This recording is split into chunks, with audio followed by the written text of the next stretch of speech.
Good morning students. आज हम लोग variation of conductance with dilution study करेंगे। सबसे पहले हम लोग पढ़ेंगे what is conductance of electrolytes. सबसे पहले हम लोगों को यहां पर ये याद रखना होगा कि इलेक्ट्रोलाइट वो सबस्टेंस होता है जो किसी में सॉल्वेंट में डिसॉल्व होके बेटा आयंस दे, और जो ये आयंस हैं they are actually responsible for conduction of the electrolytes. इसलिए आपने सबसे पहले याद रखना जो इलेक्ट्रोलिटिक कंडक्शन है,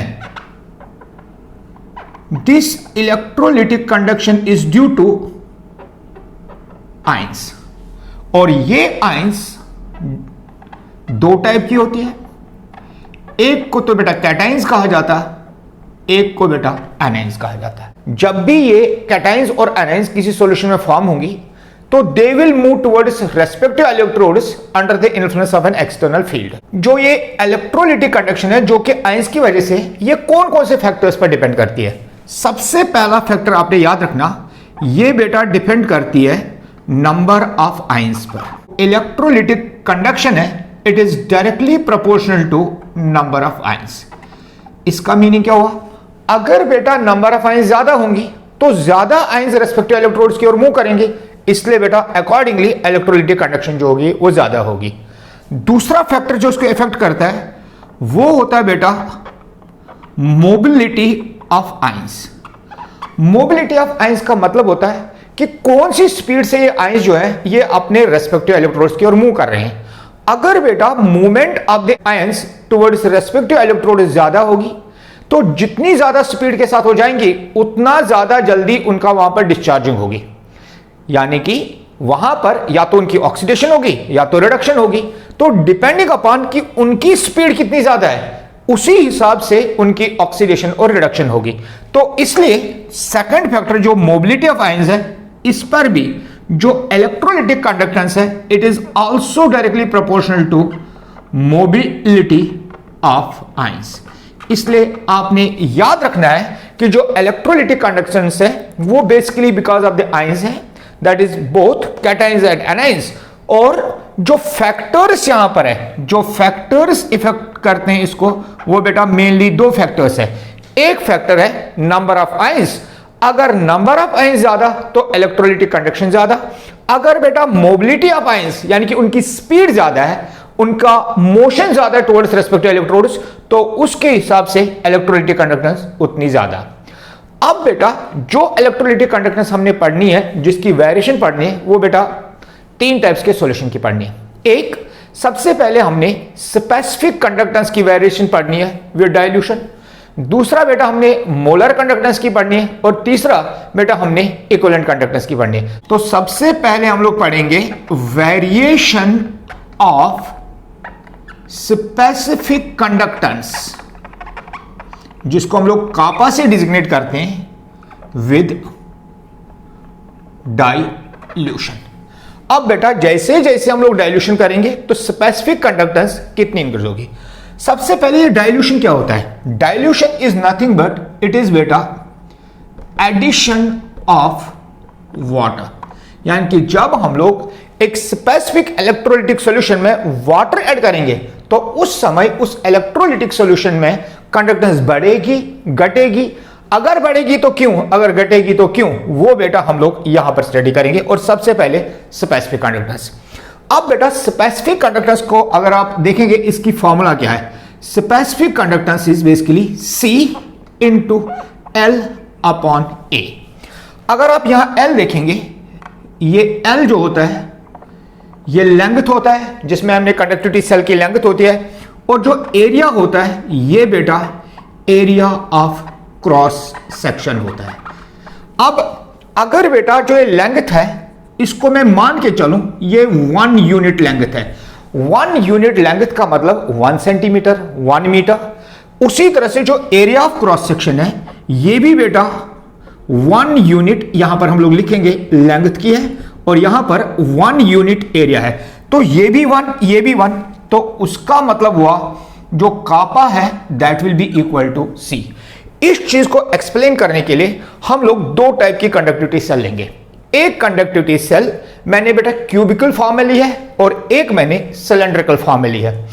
इस क्यूबिकल सेल में अगर हम लोग यहां मान के चले, जो यहां से यहां तक की डिस्टेंस है इसको बेटा हम लोग L लेते हैं, और ये मान के चलता हूं ये 1 यूनिट लेंथ है।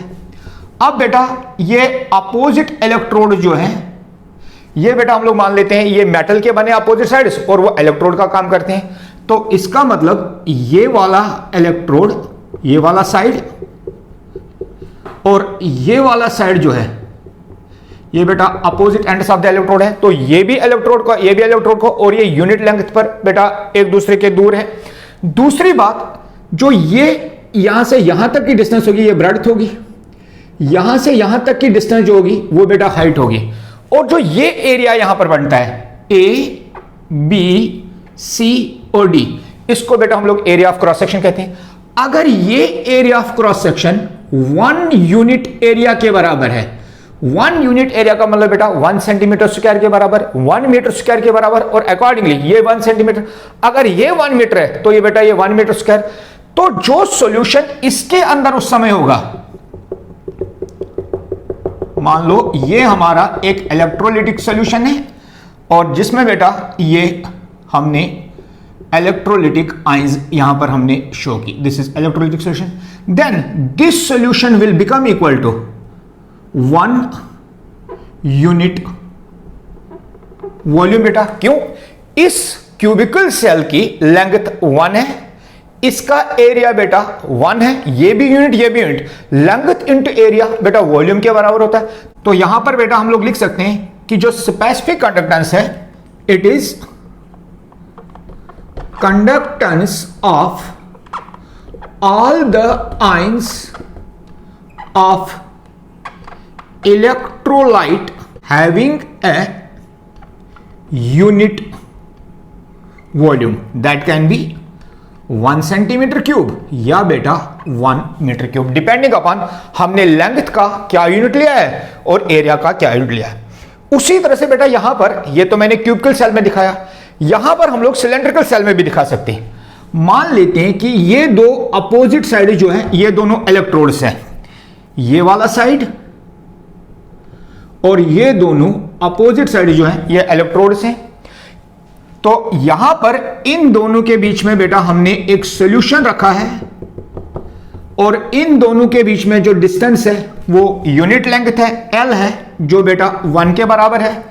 ये एरिया जो है ये बेटा रिप्रेजेंट करेगा एरिया ऑफ क्रॉस सेक्शन को, और ये हम लोग यूनिट एरिया लेते हैं।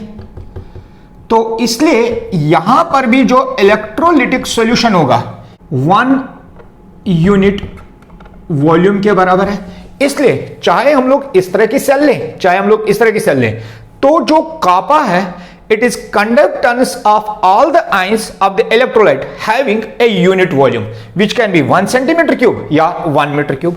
ये हुआ व्हाट इज स्पेसिफिक कंडक्टेंस। अब बेटा इस सॉल्यूशन को हम लोग जो है 1 सेंटीमीटर क्यूब ऑफ सॉल्यूशन, इसको हम लोग डाइल्यूट करते हैं क्योंकि इसका वॉल्यूम ही 1 सेंटीमीटर क्यूब है, तो यहां तो डाइल्यूट कर नहीं पाएंगे। इस यूनिट वॉल्यूम सॉल्यूशन को बेटा हम लोग यहां से बाहर निकालेंगे और हम लोग इसको एक बीकर में डालेंगे। अब ध्यान रखना आप, यहां पर बेटा मैंने इस सॉल्यूशन को एक बीकर में डाल दिया।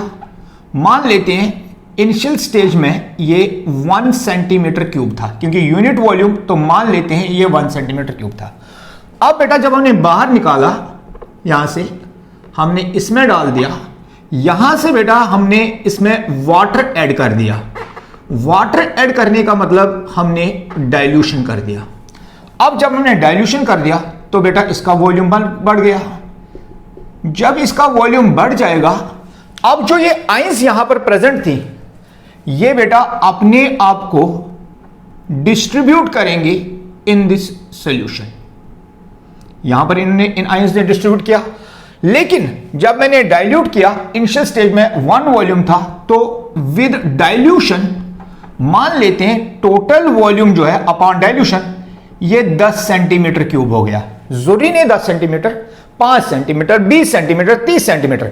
जैसे जैसे वॉल्यूम बढ़ जाएगा तो हम लोग देखेंगे कि जो ये आयंस हैं ये बेटा दूर हो जाएंगे। अब हम लोग इस सॉल्यूशन में से 1 सेंटीमीटर क्यूब सॉल्यूशन बाहर निकालेंगे। तो यहां पर बेटा हम लोग 1 सेंटीमीटर क्यूब एक सॉल्यूशन बाहर निकालेंगे। मान लेते हैं कि ये 1 सेंटीमीटर क्यूब सॉल्यूशन है और यहां पर हम लोग अप्रोक्सीमेशन में लेंगे कि ये सॉल्यूशन जो है बेटा यह 1 सेंटीमीटर क्यूब है। अगर हम लोग इस 1 सेंटीमीटर क्यूब सॉल्यूशन में देखेंगे, अब बेटा इसमें टोटल 3 आयंस हैं। पहले अगर हम लोग देखेंगे इसमें 1 2 3 4 5 6 7 8 9 10 11 12 13 14 15, यानी कि यहां पर नंबर ऑफ आयंस ज्यादा थे, यहां पर बेटा नंबर ऑफ आयंस कम हो गए। तो इसलिए हम लोग देखते हैं कि जो फैक्टर्स इफेक्ट कर रहे थे कंडक्शन को, अगर नंबर ऑफ आयंस ज्यादा तो इलेक्ट्रोनेगेटिव कंडक्शन ज्यादा, लेकिन बेटा ऑन डाइल्यूशन क्योंकि नंबर ऑफ आयंस कम हो गए इसलिए बेटा जो स्पेसिफिक कंडक्टेंस है वो डिक्रीज हो गई। तो इसलिए हम लोग लिख सकते हैं with dilution the number of ions present per unit volume decreases. हमने देखा यहां ज्यादा आयंस थी यूनिट वॉल्यूम में, यहां बेटा वो आयंस डिस्ट्रीब्यूट हो गए ग्रेटर वॉल्यूम में, इसलिए यूनिट वॉल्यूम में उनका नंबर कम हो गया।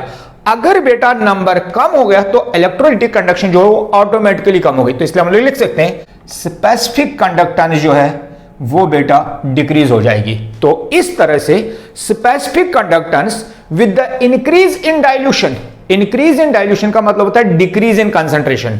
तो इसलिए जितना जितना हम लोग वॉल्यूम बढ़ाएंगे कंसंट्रेशन उतनी कम हो जाएगी। तो इसलिए बेटा स्पेसिफिक कंडक्टेंस जो है वो बेटा डिक्रीज होगी। तो ये तो था पहला वाला पोर्शन, यानी कि स्पेसिफिक कंडक्टेंस पर क्या इफेक्ट होता है डाइल्यूशन का। अब आप इसको कॉपी कीजिए। तो बेटा इसके बाद हम लोग नेक्स्ट पार्ट करेंगे, that is variation of molar conductance और इक्विवेलेंट कंडक्टेंस। बी पार्ट है variation of molar conductance, molar conductance with dilution. सबसे पहले बेटा हमें डिफाइन करना होगा कि ये मोलर कंडक्टेंस होती क्या है। तो molar conductance is conductance of all the ions produced by the ionization of 1 mole of an electrolyte। बेटा ये डेफिनेशन है मोलर कंडक्टेंस की। So lambda M is defined as conductance of all the ions, उन सभी ions की conductance जो produce होती हैं by ionization of 1 mole of an electrolyte. अब इस चीज को एक्सप्लेन करने के लिए हम लोग बेटा यहां पर एक रेक्टेंगुलर सेल लेंगे जिसके अपोजिट साइड जो है वो बेटा मेटल के बने हैं और वो एक्ट कर रहे हैं एज इलेक्ट्रोड्स। एक सॉल्वेंट डाल दिया बेटा हमने इसमें, उस सॉल्वेंट में हमने 1 मोल ऑफ एन इलेक्ट्रोलाइट डाल दिया। जब बेटा 1 मोल ऑफ एन इलेक्ट्रोलाइट हम लोग डाल देंगे तो यहां पर आयंस प्रोड्यूस होंगी, ये बेटा यहां पर आयंस प्रोड्यूस होगी। तो this is conductance of this solution is known as lambda M, जिसको मोलर। क्यों? क्योंकि जो ये इलेक्ट्रोलाइट है जब ये आयोनाइज होगा, 1 मोल ऑफ एन इलेक्ट्रोलाइट हमने अगर लिया है तो इलेक्ट्रोलाइट यहां डाला है वो बेटा हमने इसमें 1 मोल डाला है, और जो हम लोग इसकी कंडक्टेंस मेजर करेंगे that will be lambda M. उसके बाद इसी सॉल्यूशन को हम लोग अब बेटा डाइल्यूट कर देते हैं। डाइल्यूट का मतलब इस सॉल्यूशन में अब हम वाटर ऐड कर देते हैं। जब हम लोग इस सॉल्यूशन में वाटर ऐड करेंगे तो अगेन ये बेटा हमारा मेटालिक वेसल है जिसके अपोजिट साइड्स मेटल के बन रहे हैं और वो बेटा यूज हो रहे हैं एज इलेक्ट्रोड्स। अब यहां पर ऑलरेडी एक सॉल्यूशन था जो 1 मोलर सॉल्यूशन है। अब बेटा हम लोग इसमें पानी डालेंगे, तो पानी डालने से क्या होगा, तो इसका वॉल्यूम बेटा बढ़ जाएगा। लेकिन अभी तक जो आयंस सिर्फ इतने एरिया में थे, अब वो अपने आप को पूरे इस एरिया में डिस्ट्रीब्यूट करेंगे, यानी कि इस तरह से दीज आयंस विल मूव अपॉर्ट। अब बेटा ये आयंस दूर दूर हो गई। अब बेटा आपको यहां पर ध्यान रखना होगा कि जो ये इलेक्ट्रोलाइट होता है ये 2 टाइप्स का होता है। कौन कौन सा? हमने पढ़ा है कि इलेक्ट्रोलाइट्स को 2 कैटेगरीज में डिवाइड किया जाता है। एक वो जो स्ट्रॉन्ग इलेक्ट्रोलाइट होता है, दूसरा बेटा जिसको हम लोग वीक इलेक्ट्रोलाइट कहते हैं। ये स्ट्रॉन्ग इलेक्ट्रोलाइट्स वो इलेक्ट्रोलाइट्स होते हैं जिनकी आयोनाइजेशन ऑलमोस्ट 100% हो, यानी कि इस केस में डिग्री ऑफ आयोनाइजेशन जिसको हम लोग अल्फा से डिजिग्नेट करते हैं वो बेटा 100% होती है। जितना भी इलेक्ट्रोलाइट आपने दिया होगा वो सारा का सारा बेटा आयोनाइज हो गया होगा। इसलिए इस केस में जो नंबर ऑफ आयंस होती है, नंबर ऑफ आयंस वो बेटा बहुत लार्ज होती है।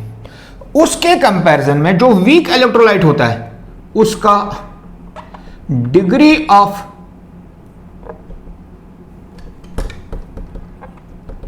डिसोसिएशन या जिसको आप आयनाइजेशन कहते हैं वो स्मॉल होता है।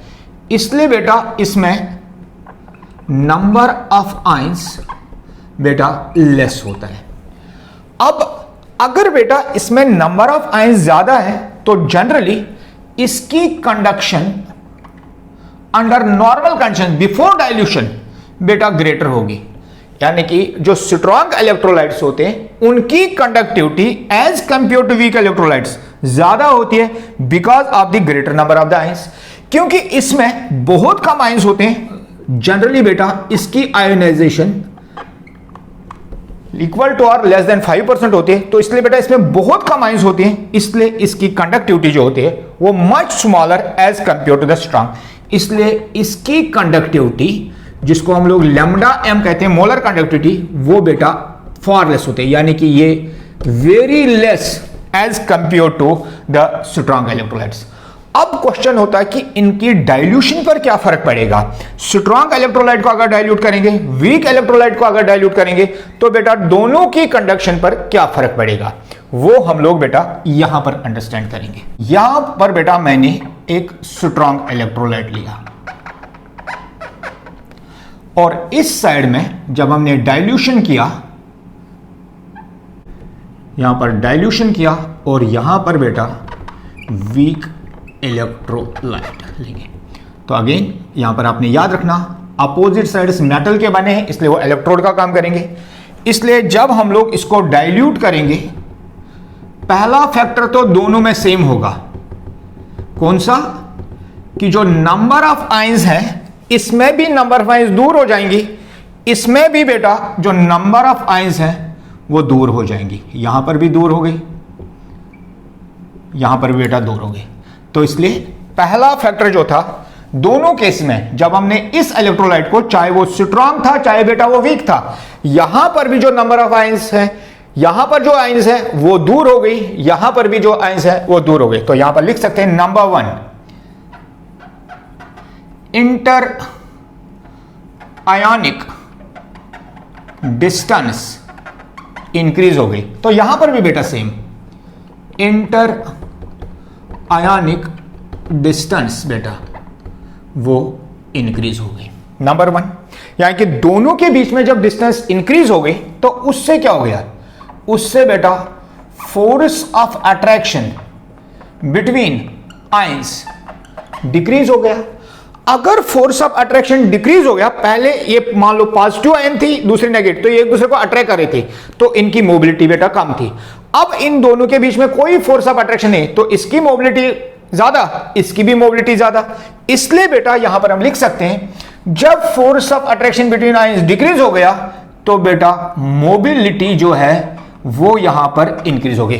तो सेम यहां पर भी जब इंटर आयोनिक डिस्टेंस बेटा इंक्रीज होगा तो सेम फोर्स ऑफ अट्रैक्शन बेटा डिक्रीज हो गया, जिसकी वजह से आयोनिक मोबिलिटी जो है वो बेटा इंक्रीज हो गई। अगर आयोनिक मोबिलिटी इंक्रीज तो उसका मतलब इसकी भी कंडक्टिविटी इंक्रीज, इसकी भी कंडक्टिविटी इंक्रीज, तो almost two the same extent. लेकिन क्योंकि इसमें ज्यादा आयंस थे इसलिए इसकी कंडक्टिविटी ज्यादा इंक्रीज हो गई, और वीक इलेक्ट्रोलाइट में क्योंकि कम आयंस थी तो इसकी अकॉर्डिंगली बेटा कम इंक्रीज हुई। दूसरी बात, अब बेटा क्योंकि जो स्ट्रॉन्ग इलेक्ट्रोलाइट था उसमें जितनी भी आयंस थे वो ऑलमोस्ट पहले ही आयोनाइज हो गया था, इसलिए यहां पर जो दूसरा फैक्टर है number of ions that remains almost constant. यहां पर बेटा क्योंकि 100% आयोनाइजेशन पहले से है तो इसलिए जो नंबर ऑफ आयंस है वो बेटा इंक्रीज नहीं हुआ, तो इसलिए इसकी कंडक्शन ऑलमोस्ट सेम रही जितनी बेटा पहले थी।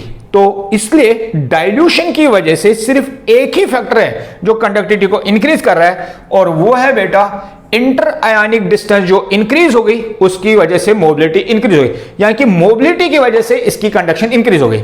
लेकिन इस केस में यहां पर अगर हम देखेंगे मोबिलिटी तो इंक्रीज हुई साथ में बेटा number 2 with dilution the ionization of weak electrolytes increases. हमने 11th क्लास में एक लॉ पढ़ा था, उस लॉ का नाम था बेटा ओस्टवाल्डिस डाइल्यूशन लॉ, जो कहता था कि जैसे जैसे हम लोग डाइल्यूशन करेंगे तो आयोनाइजेशन ऑफ वीक इलेक्ट्रोलाइट्स बेटा इंक्रीज हो जाती है। At equilibrium alpha that is degree of dissociation is equal to root of K upon C, where K जो है इसको आप लिख सकते हैं it is equilibrium constant. Equation के हिसाब से हम लोग लिख सकते हैं alpha is directly proportional to 1 upon root C, और हमने पढ़ा है कि जो C होता है that is N upon V, यानी कि इसका मतलब हुआ डिग्री ऑफ डिसोसिएशन है वो इनवर्सली प्रोपोर्शनल टू कंसंट्रेशन है।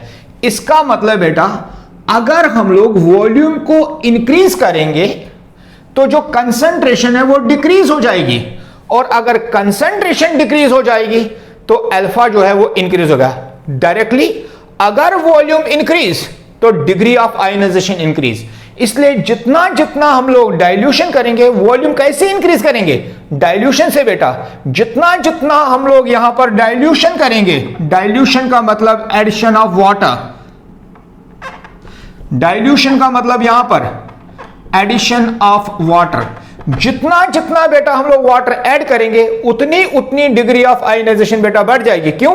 वॉल्यूम इंक्रीज करने से कंसंट्रेशन कम हो जाएगी, और अगर कंसंट्रेशन कम होगी अल्फा बेटा इंक्रीज हो जाएगा। इसीलिए जो वीक इलेक्ट्रोलाइट्स हैं उनमें 2 फैक्टर्स हैं जो बेटा कंडक्शन को इंक्रीज करते हैं। पहला, मोबिलिटी ऑफ द आयंस भी इंक्रीज हो जाती है due to decrease in force of attraction, और विद डाइल्यूशन आयोनाइजेशन भी इंक्रीज हो जाती है, यानी कि नंबर ऑफ आयंस बढ़ जाते हैं। इसीलिए जो वीक इलेक्ट्रोलाइट्स हैं इनमें ज्यादा वेरिएशन होती है as compare to the strong electrolytes. इसलिए बेटा हम लोग लिख सकते हैं कि number 1, strong electrolytes show a small increase in conductivity, and number 2, weak electrolytes show a large increase in conductivity. Reason यहां पर एक ही फैक्टर है दैट इज मोबिलिटी इंक्रीज हो जाती है, इसलिए स्मॉल इंक्रीज। यहां पर 2 फैक्टर्स है क्योंकि मोबिलिटी भी इंक्रीज, नंबर ऑफ आयंस भी बेटा इंक्रीज, इसलिए वेरिएशन वीक इलेक्ट्रोलाइट्स में ज्यादा होती है, स्ट्रॉन्ग इलेक्ट्रोलाइट्स में बेटा कम होती है। इसी चीज को हम लोग ग्राफिकली रिप्रेजेंट कर सकते हैं। सबसे पहले आप इसको कॉपी कीजिए और उसके बाद बेटा मैं आपको ग्राफिकल रिप्रेजेंटेशन शो करूं। ग्राफिकल रिप्रेजेंटेशन, अब ग्राफिकल रिप्रेजेंटेशन में हम लोग यहां पर बेटा वाई एक्सिस और एक्स एक्सिस का एक ग्राफ प्लॉट करेंगे। हमने variation of lambda M with dilution show करना है, तो यहां पर बेटा हम लोग रूट ऑफ सी लेंगे। क्यों? क्योंकि हमने अभी पढ़ा जो अल्फा होता है दैट इज इक्वल टू या that is proportionality 1 upon root C. अब यहां पर रूट सी को बेटा हम लोग दूसरे साइड में y एक्सिस में मोलर कंडक्टिविटी के साथ प्लॉट करेंगे। एक साइड में मोलर कंडक्टिविटी लैम्डा m, एक साइड में कंसंट्रेशन। इसका मतलब अगर हम लोग इस साइड में जाएंगे कंसंट्रेशन इंक्रीज हो रही है, तो रिवर्स में अगर इस साइड में जाएंगे तो इसका मतलब बेटा इस साइड में हम लोग डाइल्यूशन इंक्रीज कर रहे हैं। तो जो ये पॉइंट रिप्रेजेंट करेगा, इसका मतलब यहां पर जो कंसंट्रेशन है दैट इज इक्वल टू 0, और जो वॉल्यूम यहां पर है क्योंकि वो बढ़ रहा है, volume is equal to infinity. ये बेटा इन्फिनिटी वैल्यू, और कंसंट्रेशन यहां ज्यादा। इस साइड में जाएंगे तो वॉल्यूम बेटा डिक्रीज होता जाएगा, कंसंट्रेशन इंक्रीज हो जाएगी। अब यहां पर हम लोग एक ग्राफ प्लॉट करेंगे। हम लोगों ने अभी पढ़ा कि जो स्ट्रॉन्ग इलेक्ट्रोलाइट्स होते हैं उनकी जो वेरिएशन है वो बेटा कम है as compare to the weak electrolytes. इसलिए बेटा अगर हम लोग एक ग्राफिकल रिप्रेजेंटेशन शो करें तो हम लोग देखते हैं कि स्ट्रॉन्ग इलेक्ट्रोलाइट्स का ग्राफ बेटा इस तरह से आता है। ये ग्राफ जनरली अगर आप अपने बुक्स में देखेंगे एनसीईआरटी की, तो वहां पर बेटा ये ग्राफ केसीएल का है। इस ग्राफ में अगर आप देखेंगे, यहां पर मान लो कंसंट्रेशन बेटा बहुत हाई थी। अगर कंसंट्रेशन बहुत हाई है तो उस समय कंडक्टिविटी यहां पर कुछ ना कुछ कंडक्टिविटी है, क्योंकि जब आप किसी भी इलेक्ट्रोलाइट को सॉल्वेंट में डिसॉल्व करेंगे तो जो स्ट्रॉन्ग इलेक्ट्रोलाइट है वो 100% आयोनाइज होता है। जब वो 100% आयोनाइज हो जाएगा तो उस समय उसकी कंडक्टिविटी लार्ज होगी। तो यहां से बेटा अगर मैं परपेंडिकुलर डालूंगा तो यहां पर जो कंडक्टिविटी, जिसको हम यहां पर मोलर कंडक्टिविटी कहेंगे, ये बेटा molar conductivity under given condition है, जिसको हम लोग ऑर्डिनरी कंडीशन कहते हैं। अब बेटा जैसे जैसे हम लोग डाइल्यूट करेंगे तो आयोनाइजेशन तो 100% है, सिर्फ जो मोबिलिटी ऑफ द आयंस है वो इंक्रीज होगी। क्यों? क्योंकि पहले आयंस नजदीक थे, पॉजिटिव और नेगेटिव आयंस एक दूसरे को अट्रैक्ट कर रहे थे, लेकिन जैसे ही हमने वाटर डाला तो आयंस दूर हो गई। तो इंटर आयोनिक डिस्टेंस जब इंक्रीज होगी तो फोर्स ऑफ अट्रैक्शन बेटा कम हो जाएगा। अब उस फोर्स ऑफ अट्रैक्शन की वजह से जो आयंस की मोबिलिटी है वो बढ़ जाएगी, इसलिए बेटा ये बढ़ जाता है। और इसलिए कुछ देर के बाद जब कंसंट्रेशन बहुत कम हो जाती है तो हम लोग देख सकते हैं कि बेटा कंडक्टेंस जो वो यहां पर है।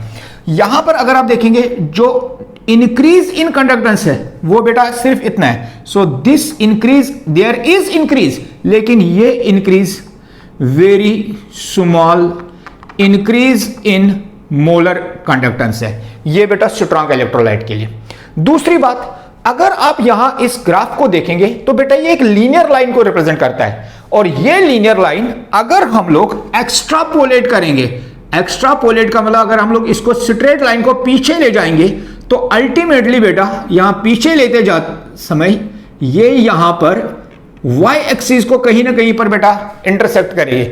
और यहां पर अगर आप देखेंगे इस वैल्यू को लैम्डा m इन्फिनिटी हम लोग कहते हैं। क्यों? इस समय पर वॉल्यूम जो है वो इनफाइनाइट है। इस डायरेक्शन में जब हम जा रहे हैं तो हम लोग डाइल्यूशन कर रहे हैं, तो डाइल्यूशन का मतलब बेटा वॉल्यूम इंक्रीज, क्योंकि concentration is number of moles divide by volume. अगर बेटा वॉल्यूम इंक्रीज तो कंसंट्रेशन बेटा डिक्रीज, इसीलिए यहां पर कंसंट्रेशन 0 तो वॉल्यूम इन्फिनिटी। अब इस वैल्यू को बेटा नाम दिया जाता है लिमिटिंग मोलर कंडक्टिविटी। ये बेटा हो गया फॉर स्ट्रॉन्ग इलेक्ट्रोलाइट जैसे KCl। अगर यही ग्राफ हम लोग प्लॉट करेंगे for a weak electrolyte like acetic acid, जो कि बेटा हमारी एनसीईआरटी की बुक में है, तो यहां पर अगेन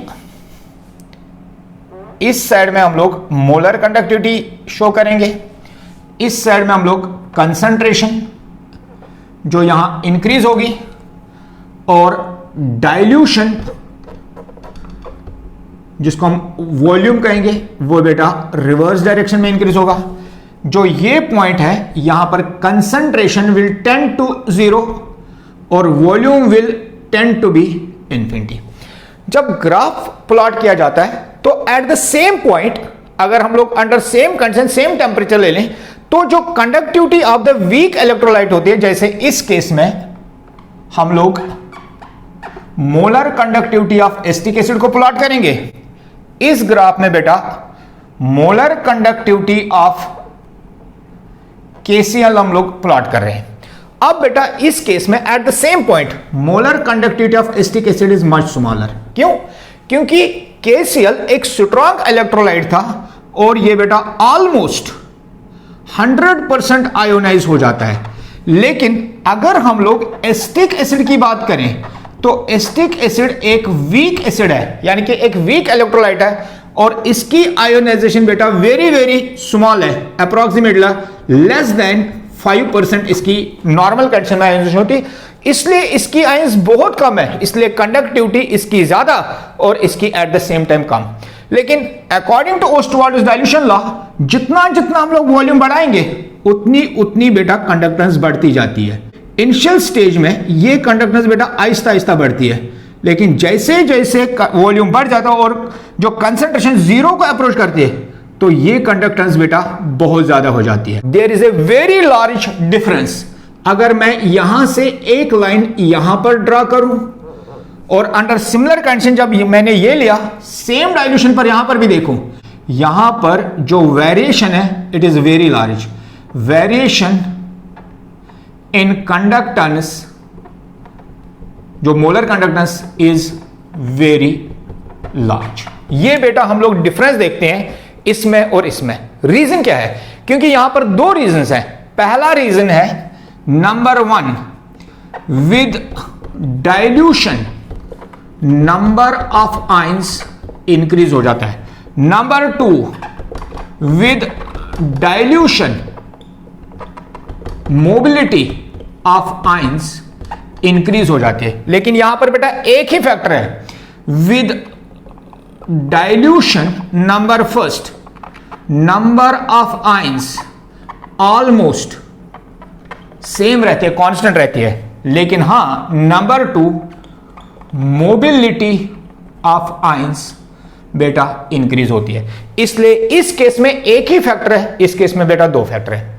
दूसरी बात, आप यहां पर अगर आप देखेंगे आपको एक स्ट्रेट लाइन बेटा हमें मिलती है। इस केस में स्ट्रेट लाइन मिलती है, इस केस में स्ट्रेट लाइन नहीं मिलती है। इसलिए अगर हम लोग इस ग्राफ को एक्स्ट्रापोलेट करेंगे बैकवर्ड साइड में, इसको जब आप ग्राफ को बेटा वापस पीछे की ओर खींचते हैं, इसको हम लोग एक्स्ट्रापोलेशन कहते हैं। अगर इस ग्राफ को हम लोग एक्स्ट्रापोलेट करेंगे तो जब वो y एक्सिस को टच करेगा तो इस वैल्यू को बेटा लिमिटिंग मोलर कंडक्टिविटी, यानी कि स्ट्रॉन्ग इलेक्ट्रोलाइट के केसेस में हम लोगों को एक limiting value of molar conductivity मिल जाता है। लेकिन वीक इलेक्ट्रोलाइट में जितनी जितनी डाइल्यूशन हम लोग बढ़ा रहे हैं तो बेटा जो ये कर्व है ये parallel to the y axis आ जाती है, यानी कि मोलर कंडक्टिविटी। इसलिए अगर हम लोग डाइल्यूशन और बढ़ाएंगे, इसको एक्स्ट्रापोलेट करेंगे, ये बेटा सीधे इसके पैरेलल जाएगी, ये कभी भी y एक्सिस को टच नहीं करेगी। इसलिए जो वीक इलेक्ट्रोलाइट्स हैं इसमें बेटा हम लोग limiting value of molar conductivity can not be found. बेटा इससे हम लोग डिटरमिन नहीं कर पाएंगे मोलर कंडक्टिविटी का limiting value by graphical method. अब यहां तो कर पाएंगे, यहां नहीं कर पाएंगे। अब बेटा यहां पर किस तरीके से करेंगे? इसको करने के लिए अगर हमें इसका लिमिटिंग वैल्यू करना है तो हम लोगों को एक नया लॉ पढ़ना पड़ेगा। इसकी मोलर कंडक्टिविटी हम लोग बाय ए लॉ, जिसको बेटा हम लोग कोलराशेस लॉ कहते हैं, हम लोग इसकी मोलर कंडक्टिविटी फाइंड आउट करें। यहां तो ग्राफिकल मेथड से करेंगे, यहां पर बेटा by means of a law करेंगे, जिसको बेटा हम लोग कोलराशेस लॉ कहेंगे। और कोलराशेस लॉ बेटा हम लोग नेक्स्ट वीडियो में हम लोग डिफाइन करेंगे what is Kohlrausch's law and how Kohlrausch's law is used to determine the limiting value of molar conductivity of weak electrolytes. एक और चीज, यहां पर अगर आप देखेंगे बेटा ये एक स्ट्रेट लाइन है, और अगर स्ट्रेट लाइन याद हो तो हमारे पास एक इक्वेशन होती है स्ट्रेट लाइन के लिए, y is equal to mx plus C. इस y में जो y है ये बेटा y एक्सिस है, और y एक्सिस पर बेटा यहां पर हम लोग लैम्डा m को प्लॉट कर रहे हैं। जो m होता है that is equal to slope, जो x होता है वहां पर बेटा हम लोग x एक्सिस, और x एक्सिस जो है यहां पर जो हम लोग रिप्रेजेंट करते हैं x एक्सिस में, यहां पर बेटा रूट c है, और जो c होता है it is always equal to intercept on y axis, और इंटरसेप्ट ऑन वाई एक्सिस जो है वो बेटा हमारे लिए यहां पर लैम्डा एम एट इंफिनिटी है। तो ये इक्वेशन अब रहा स्लोप। अगर आप इस ग्राफ को देखेंगे, इस ग्राफ का जो स्लोप है वो बेटा डाउनवर्ड स्लोप है, यानी कि इसका स्लोप जो है वो नेगेटिव है। अब बेटा इस इक्वेशन को, इस ग्राफ को पहले एक्सप्लेन किया डिबाई हकल ओनसागर। डिबाई हकल ओनसागर इक्वेशन है जो बेटा इस ग्राफ को एक्सप्लेन करती है, और वो इक्वेशन क्या है? That equation is lambda M is equal to minus B, क्योंकि जो स्लोप ऑफ द लाइन है वो बेटा नेगेटिव है, root C plus lambda M, और यहां पर ये इंफिनिटी पर है, यानी कि इस लाइन का स्लोप एक्सप्लेन हो जाता है बाय डिबाई हकल ओनसागर इक्वेशन, जो बेटा ये इक्वेशन है। अब यहां पर तो लिमिटिंग वैल्यू हमने ग्राफिकली फाइंड आउट किया, यहां पर लिमिटिंग वैल्यू हम लोग बेटा कोलराशेस लॉ से फाइंड आउट करेंगे, और कोलराशेस लॉ हम लोग नेक्स्ट वीडियो में एक्सप्लेन करेंगे। आज का हमारा टॉपिक था that is variation of conductance with dilution, जिसमें हमने variation of the specific conductance पढ़ा, वेरिएशन ऑफ मोलर कंडक्टेंस पढ़ा। जैसे बेटा मोलर कंडक्टेंस की वेरिएशन होगी, सिमिलरली इक्विवेलेंट कंडक्टेंस की होगी। सिर्फ डिफरेंस ये है कि मोलर कंडक्टेंस में हम लोग 1 मोल ऑफ द इलेक्ट्रोलाइट लेते हैं, और इक्विवेलेंट कंडक्टेंस में हम लोग 1 gram equivalent of the electrolyte लेते हैं। इसके साथ हमारा ये टॉपिक यहां पर कंप्लीट हो जाता है, और नेक्स्ट टॉपिक में हम लोग बेटा कोलराशेस लॉ करेंगे, जो एक्सप्लेन करेगा कि how to determine the limiting value of molar conductivity of weak electrolytes, क्योंकि ग्राफिकल मेथड से यहां पर वो हम लोग एक्सप्लेन नहीं कर पाए, और वो हम लोग एक्सप्लेन करते हैं इस लॉ से।